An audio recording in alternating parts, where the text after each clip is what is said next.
Résumons ce qu'on a vu depuis le départ.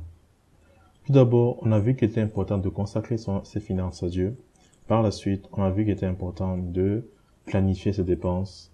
Ensuite, on a fait comprendre que donner n'est pas une action, j'avais dit quoi, facultative, mais une action que Dieu apprécie et que Dieu recommande.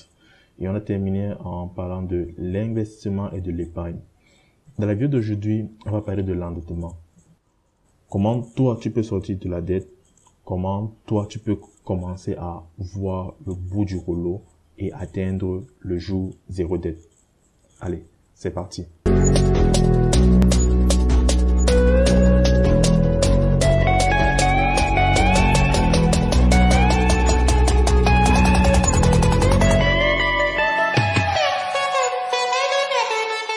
Salut à toi, moi je m'appelle Gaston Técu, je suis entrepreneur web et je suis également disciple de Christ.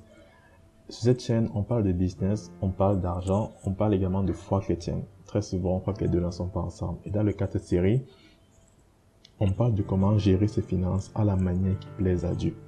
Tout d'abord, il faut savoir une chose.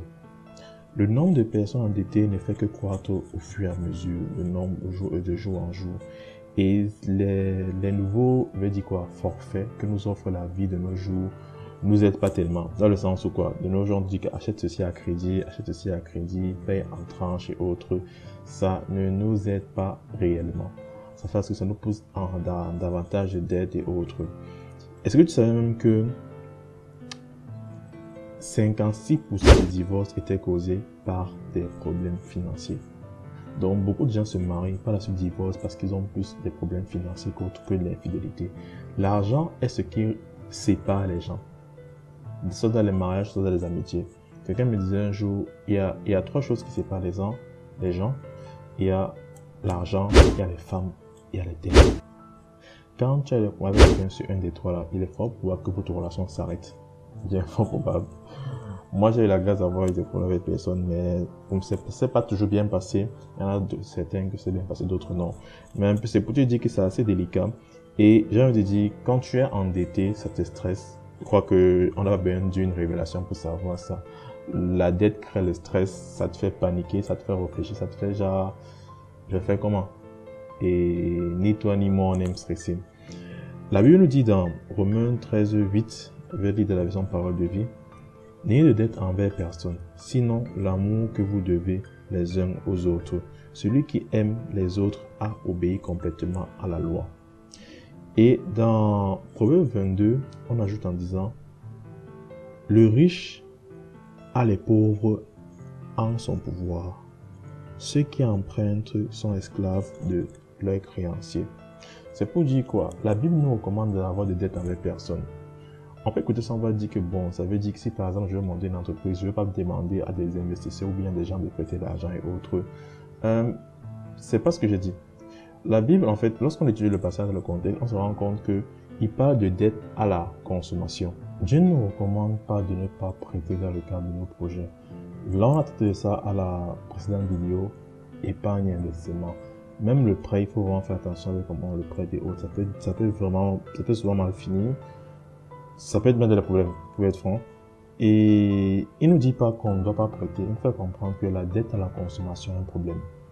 Prêter pour manger, pour mettre un passif, est un problème. On se comprend bien. C'est ça en fait le problème. Un passif c'est quoi? Un actif c'est quoi? Un passif c'est quelque chose qui, j'ai envie de dire, on va dire en façon très très très simple, quelque chose qui ne fait pas entrer de l'argent dans ta poche, c'est-à-dire qui fait sortir de l'argent dans ta poche. Un actif c'est quelque chose qui fait entrer de l'argent dans ta poche. Je m'explique. Ça peut être par exemple, je vais dire n'importe quoi, bon, on va dire, je prends au pif, le rouge à lèvres, ça peut être un passif. Le rouge à lèvres, ça peut être un passif. Quoi d'autre? Avoir une voiture de luxe, ça peut être un passif. Pourquoi je dis ça peut être? Parce que ça dépend réellement de la chose. Si ton travail, avoir de la voiture de luxe est très important, c'est-à-dire quand tu vas entre guillemets venir signer le contrat, tu vois ta voiture, est très important, ça c'est un actif, ça apporte de l'argent dans ton portefeuille. Mais si ça n'enlève rien, si ça n'ajoute rien autre, mais tu t'en sais pas, on se comprend un peu. Et j'ai envie d'aller encore plus loin. Le téléphone peut aussi être un passif comme ça peut être un actif. Combien te rapporte chaque mois ton téléphone? Combien chaque mois avec ton téléphone tu réussis à gagner? Si tu ne gagnes rien de téléphone, ça veut dire que c'est un passif. Tu vois? Donc c'est un peu ça le jeu, pour un peu faire la différence. Et dans cette vidéo, comme tu l'as vu au titre, je vais partager avec toi 9 étapes clés pour te libérer de la dette. 9 étapes clés pour se libérer de la dette. Je ne dis pas que lorsque tu vas faire 9 étapes là, je vais dire quoi, du jour au lendemain, tu vas te libérer, non. Mais tu vas te libérer progressivement. J'écrivais encore des mots ensuite en disant, ce qui a pris des mois à se bâtir ne pourra pas être éliminé en quelques jours. Il faudra également un certain nombre de temps pour que ça puisse disparaître. Donc, la première étape que je partage avec toi, c'est la prière. La Bible nous dit dans Philippiens 4, 6 à 7, vous pouvez lire la version second 21, ne vous inquiétez de rien, mais en toute circonstance, demandez à Dieu dans la prière ce dont vous avez besoin. Faites-le avec un cœur reconnaissant et la paix de Dieu, qui dépasse tout ce que l'on peut imaginer, gardera vos cœurs et vos pensées en communion avec Jésus-Christ. Demande l'aide du Seigneur. Quand c'est fort, demande l'aide du Seigneur.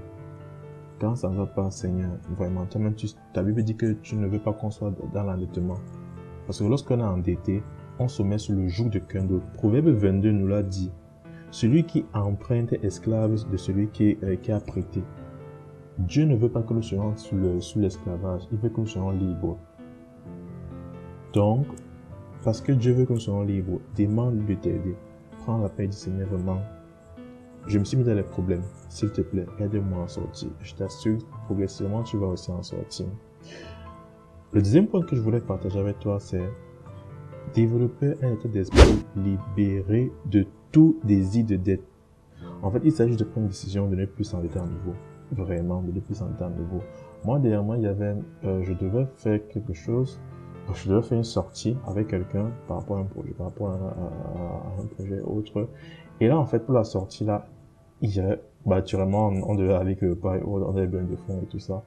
Mais, quand tout s'est passé, je n'ai plus l'argent en question. Et là, ils me disaient que, mais, si je dépense l'argent, si ça m'aide le premier après. Donc là, j'avais devais pas le dépenser. La solution qui me venait à l'esprit automatiquement, c'est emprunter. Parce que quoi? J'ai me dit quoi, mon organisme a emprunté là, ce qui est un problème. Mais c'est pas ce que Dieu veut. C'est pas ce que Dieu veut. Je sais que c'est pas ce que Dieu veut. Alors, qu'est-ce que je peux faire pour donc trouver autre chose? Et là, je me suis rappelé qu'il y avait un client, en fait, qui me devait de l'argent. Je dis, il faut que je le rappelle comme ça. Je lui ai rappelé, est-ce que tu peux donner l'argent au jeu de tel jour? Il m'a dit, bon, c'était fait le lendemain. Il m'a dit, ok. Le lendemain, il n'a pas donné. Ouais, le lendemain, il n'a pas donné. Mais je l'ai relancé, il m'a dit que non, il est ici, ça. Et le surlendemain, il a donné. C'est parce que j'ai déporté la sortie, j'ai dit que moi, je ne peux pas me dépasser maintenant, machin. Donc, c'est un peu ça. Développer vraiment un état d'esprit de je ne veux plus de dette. Et la Bible nous recommande encore dans Romains 12, 2, ne vous conformez pas aux habitudes de ce monde, mais laissez Dieu vous transformer et vous donner une intelligence nouvelle. Vous pourrez alors discerner ce que Dieu veut, ce qui est bien, ce qui est agréable, ce qui est parfait. Cesse de suivre le monde de l'endettement. Cesse de suivre le monde de l'endettement. Et aussi, j'essaie d'essayer un nouveau format. Je ne sais pas si ça te plaît. Si ça te plaît, tu me dis, tu me fais signe, voilà, ça me plaît pas. Et là, j'essaie d'améliorer la chose. Donc, voilà un peu la chose. En tout cas, laisse-moi ton avis en commentaire. Ça me fera beaucoup plaisir. Le troisième point que je voulais partager avec toi, c'est faire une liste de toutes tes dettes. Avoir ça en tête n'est pas suffisant. Assieds-toi, tu écris ça. De préférence, fais un fichier Excel. Voici, je dois ceci à ceci, je dois ceci à telle personne et autres. Dis pourquoi tu as dans le fichier Excel, il y aura plus d'éléments. 1. Le montant. 2. Le créancier. 3. La raison pour laquelle tu as pris la dette. 4. Pourquoi tu n'as pas pu remettre la dette. Allez, d'accord. On va compléter au fur et à mesure. Et le plan sur numéro 5, on va plus voir ça. Le plan numéro 4 nous recommande d'énumérer tout ce qu'on possède. Qu'est-ce que j'ai pouvant me permettre de rembourser la dette? Qu'est-ce que j'ai pouvant me permettre de rembourser la dette? Est-ce que j'ai le salaire, j'ai les activités, j'ai ça, etc., etc., etc. Et le plan numéro 5 maintenant va dans notre tableau dans lequel on met un plan de remboursement, un plan de remboursement de chaque personne. je rembourse telle personne, telle charge, enfin, telle personne a telle chose, et ainsi de suite, ainsi de suite. C'est vraiment important. Ça permet d'avoir une certaine de traçabilité, de dire voilà ce que je vais faire, voilà comment je vais faire, autre. Et on peut jeter maintenant sur le 6, sur lesquels on recommande d'établir un calendrier de dépenses. Ok, tu vas rembourser les gens. Moi, je vois souvent les gens qui disent que bon, comme tu vas rembourser les gens, tu vas plus vivre. C'est faux. Quand tu rembourses, tu vas toujours vivre. Mais je veux dire, tu vas vraiment diminuer tout ce qui n'est pas nécessaire, vraiment dans l'absolu, pour te permettre de rembourser les gens. Tu vois un peu. Moi, j'aimais faire un truc. Voilà, je travaille dans une entreprise, je dis, ok, mon salaire à moi, c'est pour rembourser les gens. Mon salaire, c'est au transport et remboursement. Voilà quand c'est mon salaire. Maintenant, j'ajoute, quand je peux ajouter à mes activités, quand les activités que j'aime faire de vivre, j'ai envie de quoi, plus ou moins bien, dans le sens où je peux gérer la connexion Internet, j'ai aussi à manger, tout ça, tu vois un peu le genre. Je dis, bon, le surplus, je l'envoie vers les dettes. Tu vois. Donc, faut être un peu intelligent par rapport à ça. Faut pas que tu te mettes dans une certaine précarité jusqu'au point où tu ne peux même plus vivre et tu oublies de prêter encore pour continuer à vivre ça parce que tu entres dans un cercle vicieux. C'est ce qu'on appelle un cycle d'endettement. Rembourse, mais rassure-toi également que tu peux également tenir le coup. C'est vraiment ça. Et comme septième point, envisager un revenu complémentaire, un revenu supplémentaire, quelque chose qui va te donner encore de l'argent. Parce qu'il peut arriver que tes sources de revenus actuels ne te permettent pas de pouvoir rembourser quelqu'un. Et ça peut arriver, c'est très vrai. Maintenant, c'est à toi de dire, ok, je vais créer une source de revenus supplémentaire. Si tu es intéressé par cela, dans la barre de description, j'ai mis 2 cadeaux pour toi. Le premier, c'est un guide gratuit qui te fait un catalogue, un briefing de tous les services, tous les business que tu peux lancer en ligne depuis l'Afrique. Et le deuxième, c'est un guide spécial Noël, parce qu'on est proche des fêtes de Noël et autres. Dans ce deuxième, tu trouveras en fait des méthodes, des techniques et des stratégies pour te permettre de pouvoir rentabiliser cette période de Noël. En Noël, les gens changent complètement leur rapport financier, c'est-à-dire ils changent complètement la façon de faire les achats. Et c'est un moment très puissant de l'avoir. Et je continue à dire, en exclusivité, tu auras une réduction. Il y aura des réductions si tu viens avec le code qui est dans la description. Donc voilà ce que je pourrais te dire pour t'aider à te lancer toi aussi dans le business à cette période de temps de fête. Donc voilà, en point numéro 7. Et pour encore enchérir le point numéro 7, il faudrait pas qu'un travail supplémentaire vienne altérer ta relation avec Dieu. Dernièrement, le Seigneur me faisait comprendre, en fait, très souvent, à force de persévérer dans l'entrepreneuriat, à force de réussir, à force de faire ci, faire ça, on commence à croire vraiment que c'est par notre propre force qu'on y arrive. Je répète très souvent, à force de réussir, on commence à croire que c'est par notre propre force qu'on y arrive. Alors que c'est pas ça. C'est très souvent la grâce de Dieu. Certes, il y a notre part sur ça, mais Dieu y est beaucoup. Comme 8e point, je pense qu'il est temps d'envisager un changement radical. Un changement radical de notre vie, un changement radical dans ce que je veux faire. Vraiment, supprimer toutes les dépenses superflues. Moi, j'ai dû déménager pour pouvoir rembourser les gens. J'ai dû déménager pour pouvoir me permettre de pouvoir mieux rembourser les gens. C'est ça qui est important. Et enfin, comme dernier point, 9e point, ne pas se décourager. La Bible dit dans Galates 6:9, ne nous lassons pas de faire le bien, car nous moissonnerons au temps convenable si et seulement si nous ne nous relâchons pas. Ça peut arriver que tu fasses 2 mois sans rembourser personne. Je te dis un truc, c'est de quoi je parle. Ça peut arriver que tu fasses un temps sans rembourser les gens parce que à cause de X, Y, Z. Moi, par exemple, je travaille dans une entreprise et pendant 2 mois, on m'a pas payé. C'est parce que pendant 2 mois, je n'ai remboursé personne. Naturellement, ça fait bizarre. Tu vois un peu le genre. Et ça peut arriver. Mais le but, c'est de ne pas te décourager. De continuer, même si ça ne va pas, même si tu n'as pas réussi à honorer tes engagements. Toi, tu sais que tu es sincère avec Dieu. Les gens vont dire X, les gens vont dire Y. Toi, tu sais que tu es sincère avec Dieu. Tu fais ton maximum. Et les gens disent, ne fais pas de fausses promesses. Parce que souvent, sous la pression, les gens vont dire, oui, je vais le faire, non. Quand t'envoies, il se dit, ok, j'ai compris. Je fais mon possible. Si tu fais une promesse avec, tu dois être sûr que ça doit s'accomplir. Vraiment. Parce que souvent, avec le stress, tout ça, tu dis les trucs, c'est pas normal. Donc, je t'encourage à éviter ça, mais vraiment à dire, ok, je fais mon maximum pour pouvoir terminer avec chaque personne ici présente. Maintenant, je voudrais qu'on réfléchisse à 2 choses. Comment décider de quelle dette rembourser en premier? Comment décider quelle dette rembourser en premier? En fait, cela se fait à plusieurs moyens. Tu peux d'abord dire, ok, je rembourse vraiment. Les critères à prendre, c'est quoi? Rembourse la dette la plus petite. Ça donnera le courage. En fait, ça va t'encourager à aller de l'avant. Quand tu vas voir que tu as remboursé, peut-être, c'est pas, tu devais 10 000 à quelqu'un, tu le rembourses 10 000, tu dis, ah, vraiment, Dieu merci, j'ai remboursé 10 000 là. Tu es content, tu es fier. Tu passes à autre chose. Au fur et à mesure, tu rembourses. Maintenant, s'il y a des dettes qui croissent, c'est-à-dire s'il y a des dettes qui augmentent avec le temps, gèle-les. Il faut que tu trouves un moyen de les geler. Un des meilleurs moyens que je connais, c'est partir voir la personne, tu lui expliques la situation.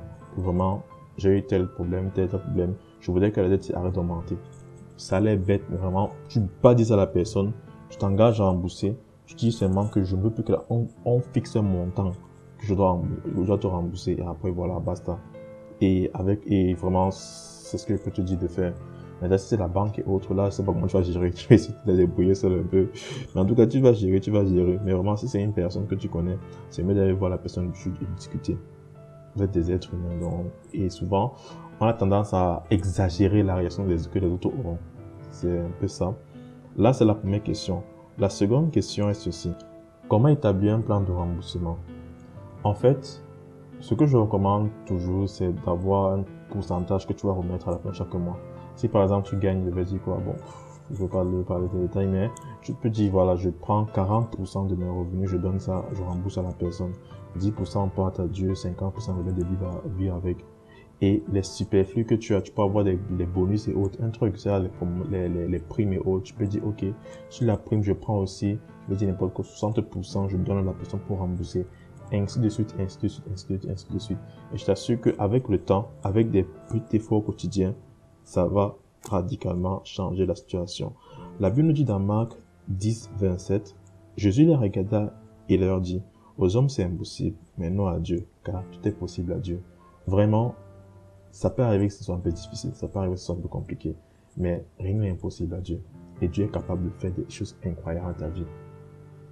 Si tu vois que c'est faux, crée-toi une autre source de revenus. Et la meilleure chose que je peux conseiller à quelqu'un, c'est créer une source de revenus en ligne. Et tu as besoin de conseils et des exhortations par rapport à créer un revenu en ligne. On peut discuter. Tu m'écris sur WhatsApp, on prend un rendez-vous, on échange par rapport à cela. Et je t'assure que tu pourras toi aussi lancer une activité en ligne et gagner des revenus avec. Pour terminer, la Bible nous dit dans Ephésiens 3, 20.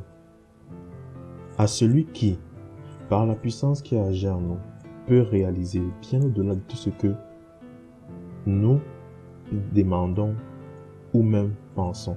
Je répète, à celui qui, par la puissance qui agit en nous, peut réaliser bien au-delà de tout ce que nous demandons ou même pensons. Dieu est capable d'aller au-delà de ce que tu demandes. Quand tu dis, Seigneur, je veux rembourser mes dettes, Dieu est capable de te bénir encore autrement. Il est capable encore de monter encore la bénédiction sur ta vie. La seule question qu'il va te poser, c'est est-ce que tu crois à cette parole? Est-ce que tu crois en cela? Est-ce que tu crois que Dieu est capable réellement de transformer les pires situations de ta vie en véritable miracle? Est-ce que tu le crois? Si tu le crois, mets en pratique ce que tu viens d'écouter.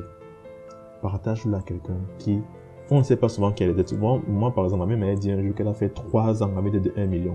3 ans là, c'est chaud, tu vois, déjà. Donc, on ne savait pas. Donc, partage ça à ton entourage, sur ton compte Facebook, ton compte Twitter, ton compte WhatsApp, ton statut WhatsApp. Partage ça à tout le monde. Ça peut bénir quelqu'un et ça va bénir quelqu'un.